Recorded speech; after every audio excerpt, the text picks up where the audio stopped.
सभी को। आइए अब आगे शुरू करते हैं। श्लोक 48 है और अध्याय दूसरा।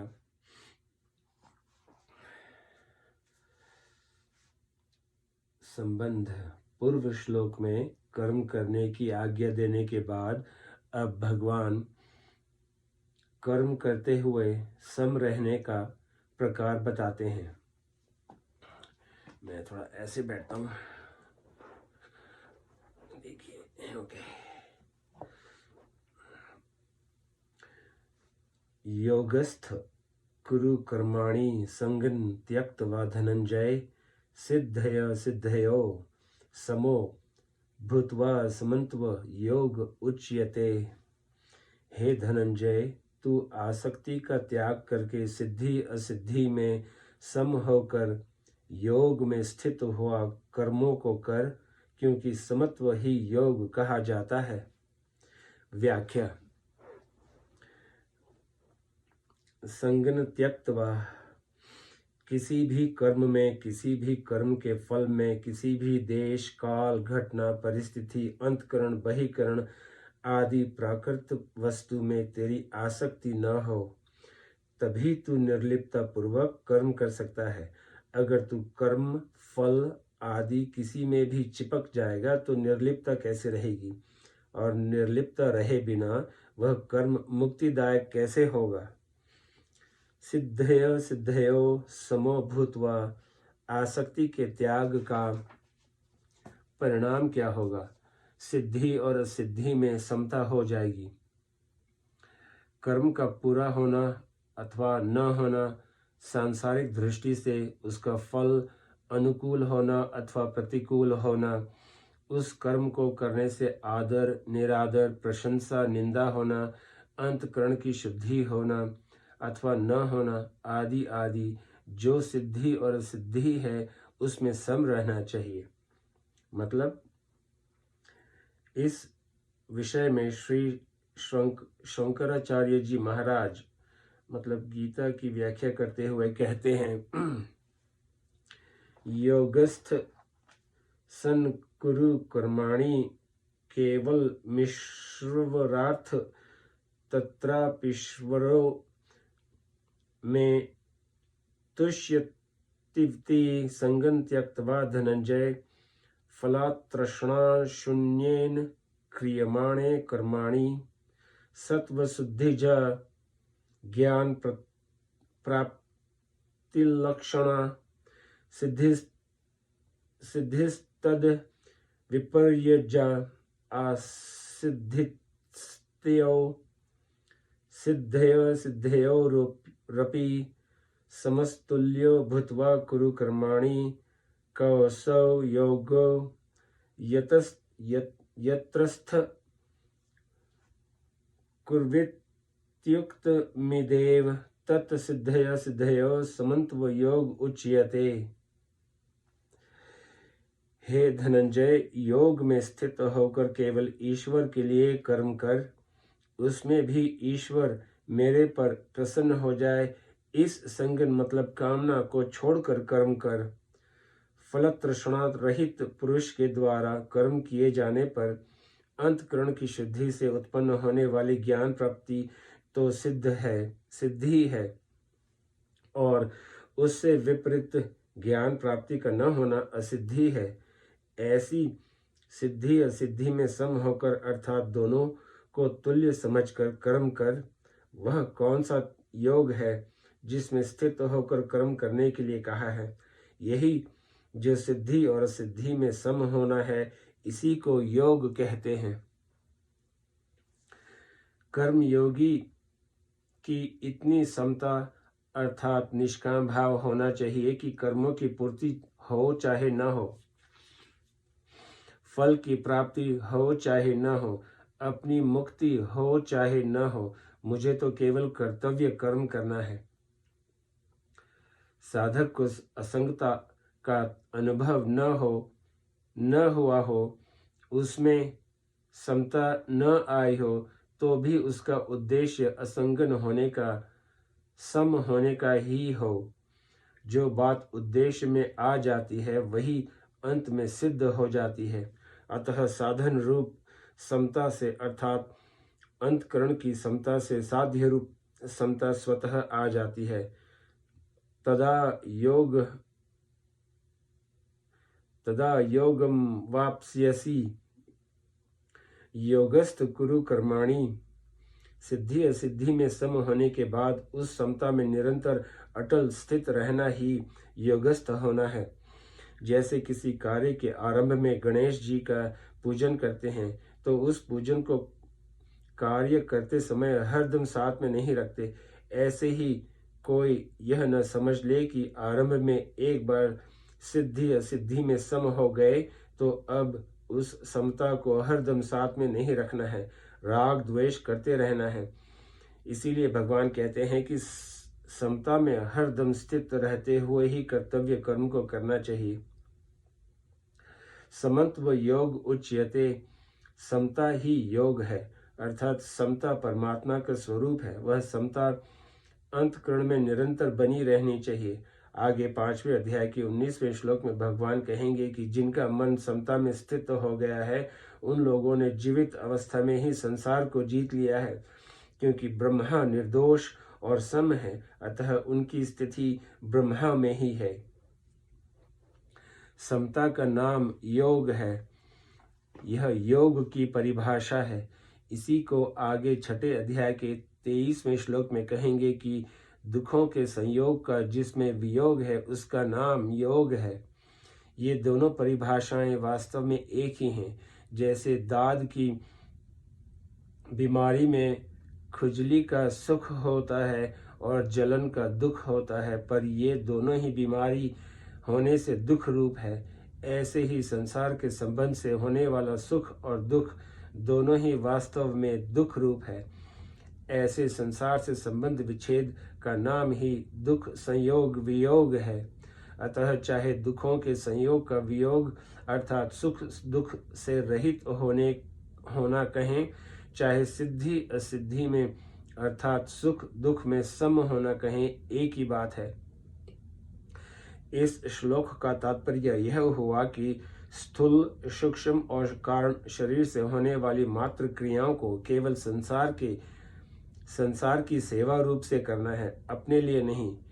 ऐसा करने से ही समता आएगी।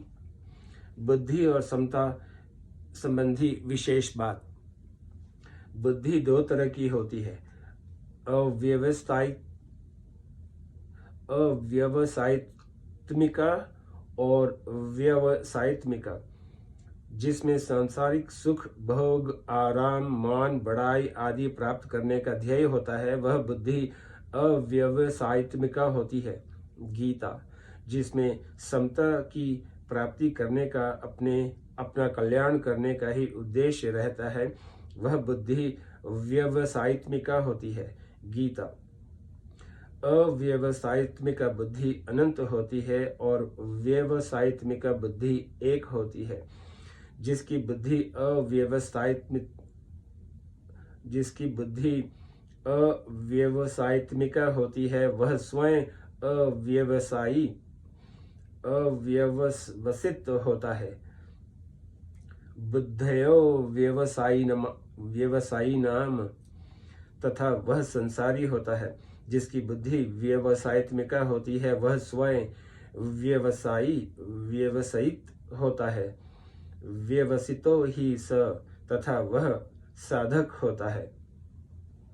समता भी दो तरह की होती है, साधन रूप समता और साध्य रूप समता।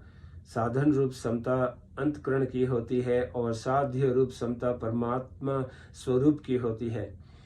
सिद्धि असिद्धि अनुकूलता प्रतिकूलता आदि में सम रहना अर्थात अंतकरण में राग द्वेष न होना साधन रूप समता है, जिसका वर्णन गीता में अधिक हुआ है। इस साधन रूप समता से जिस स्वतः सिद्ध समता की प्राप्ति होती है वह साध्य रूप समता है, जिसका वर्णन इसी अध्याय के 53वें श्लोक में तदा योग मवाप्स्यसि पदों से हुआ है। अब इन चारों भेदों को यूं समझें कि एक संसारी होता है और एक साधक होता है, एक साधन होता है और एक साध्य होता है।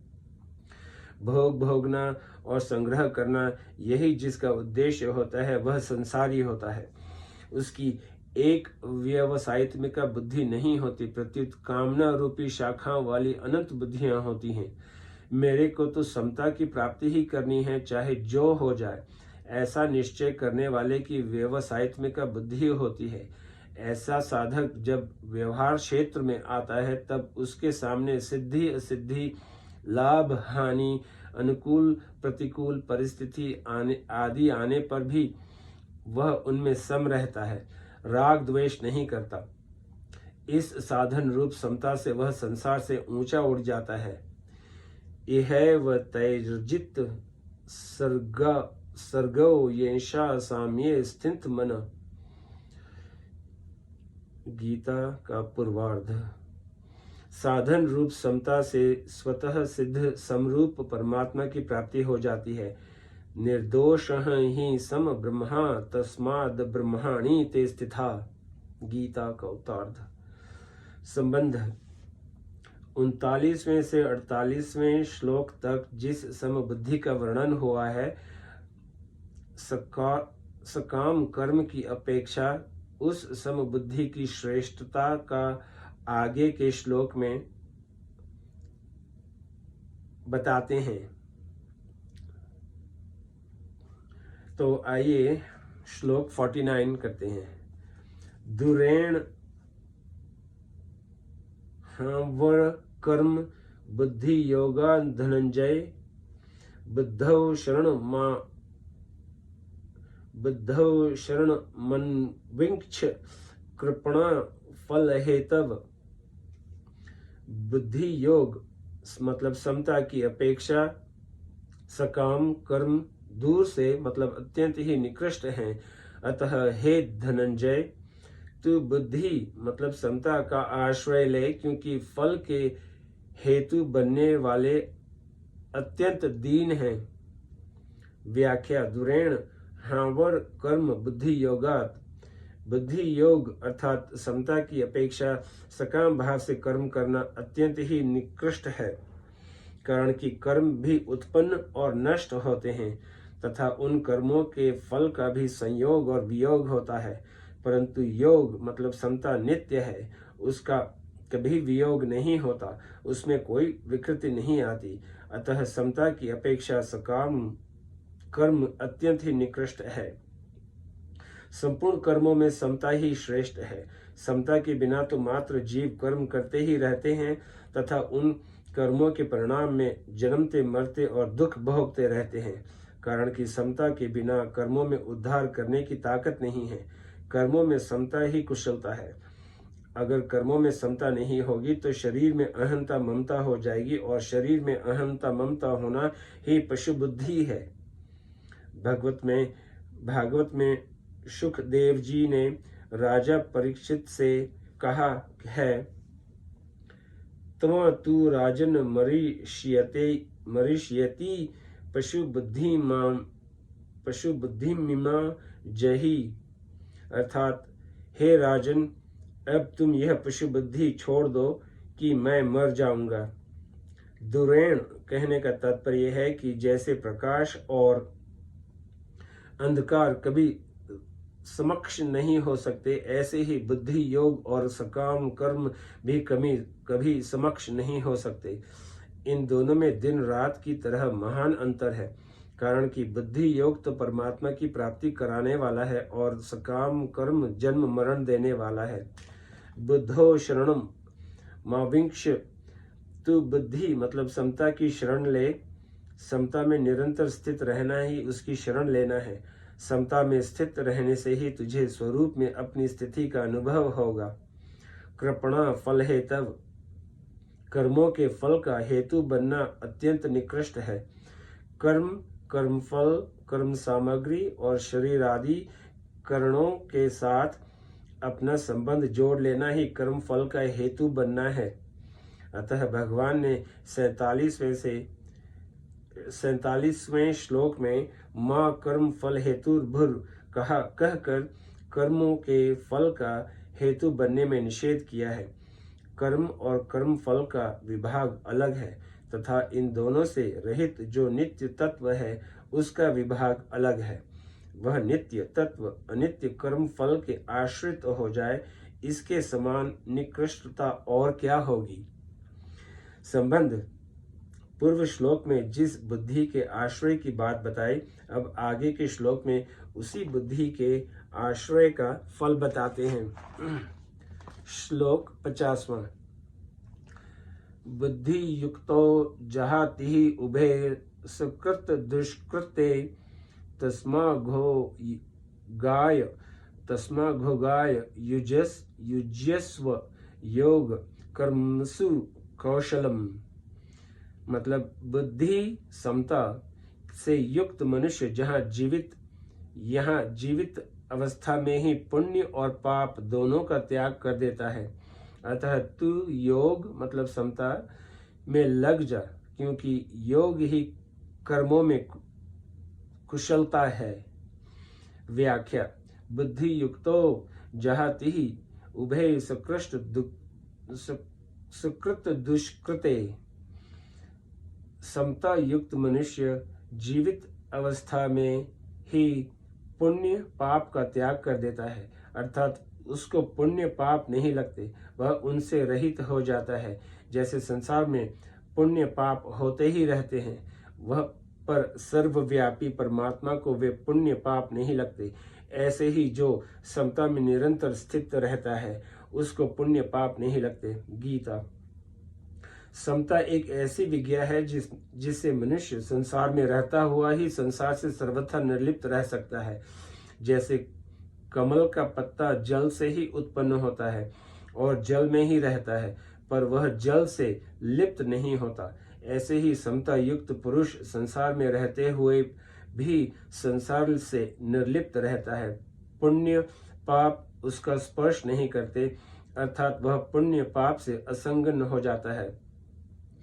वास्तव में यह स्वयं मतलब चेतन स्वरूप वास्तव में स्वयं पुण्य पाप से रहित है ही। केवल असत्य पदार्थों शरीर आदि के साथ संबंध जोड़ने से ही पुण्य पाप लगते हैं। अगर यह असत्य पदार्थों के साथ संबंध न जोड़े तो यह आकाश की तरह निर्लिप्त रहेगा, इसको पुण्य पाप नहीं लगेंगे। तस्मा घोघाय युजस्व। इसीलिए तुम योग में लग जाओ, अर्थात निरंतर समता में स्थित रहो। वास्तव में समता तुम्हारा स्वरूप है, अतः तुम नित्य निरंतर समता में ही स्थित रहते हो।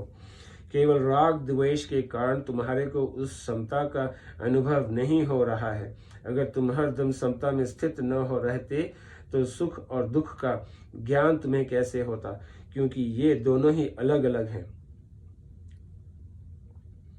जब इन दोनों का तुम्हें ज्ञान होता है तो तुम इनके आने जाने में सदा सम रूप से रहते हो। इसी समता का तुम अनुभव करो। योग कर्मसु कौशलम। कर्मों में योग ही कुशलता है, अर्थात कर्मों की सिद्धि असिद्धि में और उन कर्मों के फल की प्राप्ति अप्राप्ति में सम रहना ही कर्म में कुशलता है। उत्पत्ति विनाशशील कर्म में योग के सिवाय दूसरी कोई महत्व की चीज नहीं है। इन पदों में भगवान ने योग की परिभाषा नहीं बताई है, प्रत्युत योग की महिमा बताई है। अगर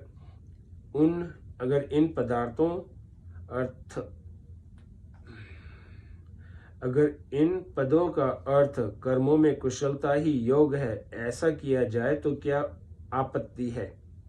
अगर ऐसा अर्थ किया जाएगा तो जो बड़ी कुशलता से सावधानी पूर्वक चोरी करता है वह चोरी रूप कर्म भी योग हो जाएगा। अतः ऐसा अर्थ करना अनुचित है।